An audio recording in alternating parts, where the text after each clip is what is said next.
मैंने आपको डेफिनेशन भी बता दी जो आप अपने एग्जाम में नोट कर सकते हो। मैंने आपको एक सिंपल मीनिंग भी बता दी है, ठीक है। अब हम किस पे बात करेंगे? Now will talk about the objectives of HRM, ठीक है। क्या होते हैं एचआरएम के ऑब्जेक्टिव्स, और आप मुझे बताएंगे कि ऑब्जेक्टिव्स, स्कोप, इम्पोर्टेंस, ठीक है, इनमें फीचर्स, इनमें डिफरेंस, मीन क्या होता है, क्योंकि हम पढ़ तो लेते हैं बट वी डोंट नो कि ऑब्जेक्टिव और स्कोप क्या होता है, ठीक है। कि ऑब्जेक्टिव्स क्या होते हैं ये हमें क्या होता है बेटा पता ही नहीं होता, ये आप मुझे बताएंगे। अगर आपको नहीं पता है तो हम इसको अलग से भी डिस्कस करेंगे। नाउ सबसे पहला ऑब्जेक्टिव की अगर मैं बात करूं, सबसे पहले ऑब्जेक्टिव की अगर मैं बात करूं तो इंश्योर करना, क्या इंश्योर करना? Availability of competent and motivated employees.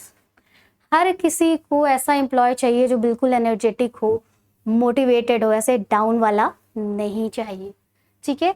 To develop and utilise human resource effectively, ठीक है। क्या करना है? टू डेवलप करना है, यूटिलाइज, ये ऑब्जेक्टिव। दूसरा ऑब्जेक्टिव क्या है? इफेक्टिवली।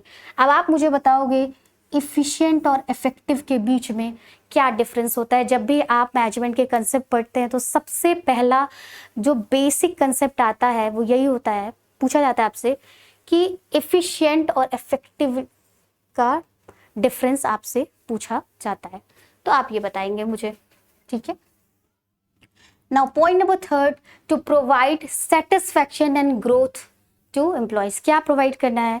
सेटिस्फैक्शन और ग्रोथ। अगर भाई सेटिस्फाई नहीं रहेगा ना तो कुछ भी नहीं होने वाला, ठीक है। प्रोडक्टिव कब होंगे? जब एम्प्लॉय सेटिस्फाई होंगे तभी हमारा आउटपुट क्या होगा, मिलेगा हमें, ठीक है ना। Point number 4 is to achieve organisational goals. क्या करना है हमें? ऑर्गेनाइजेशनल गोल्स को क्या करना है? अचीव करना है। To create and maintain a sound human relation climate. I think ये तो बहुत ही ईजी है समझने के लिए, तो इसे मैं इतना एक्सप्लेन नहीं कर रही हूँ। To ensure optimum utilisation. अब आप मुझे बताएंगे ऑप्टिमम यूटिलाइजेशन क्या होता है? फिर तो यही बात होगी कि मैम आप ही पूछ रहे हैं और मतलब आप नहीं बताएंगी तो हम कैसे समझ सकते हैं? समझाना तो आपको है। अगर आप नहीं बता पाएंगे तो मैं आपको ज़रूर एक्सप्लेन करूंगी, लेकिन एट फर्स्ट आपको बताना पड़ेगा कि ऑप्टिमम यूटिलाइजेशन क्या होता है।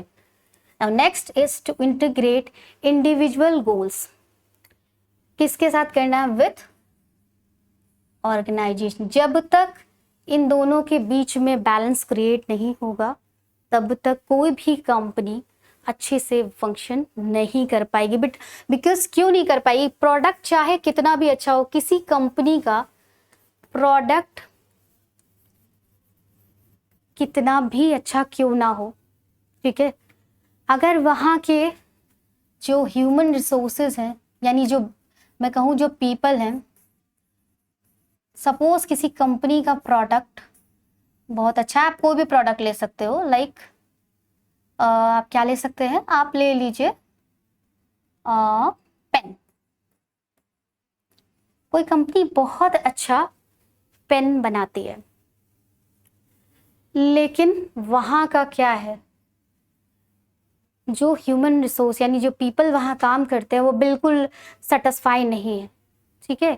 वो बिकॉज ऑफ सैलरी जो है वो मजबूर होके काम कर रहे हैं, लेकिन वो उतने खुश नहीं है। तो क्या आप बताइए, क्या वहाँ का इन्वायरमेंट अच्छा होगा? हाँ, क्या उतनी प्रोडक्टिविटी आएगी? नहीं, वो कंपनी लॉन्ग रन में सरवाइव नहीं कर पाएगी, ठीक है।